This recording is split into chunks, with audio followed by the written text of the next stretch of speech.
در قرآن تکرار به تکرار گفته می شود که الله هیچ کس را از تواناییش زیادتر وظیفه‌دار نمی نماید.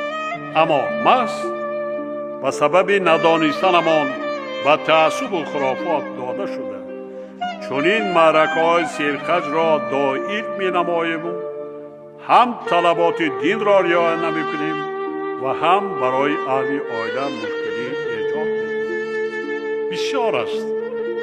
ببخشیدان عمره می روند میگوید که من حاضر شدم مثل عروس و شاد در قانون در کجای شریعت آمده است؟ این عمره کرده است حالا که عمره حج نیست. ایره بینید کودک صنف 3 و 4 این از هزاران یک شب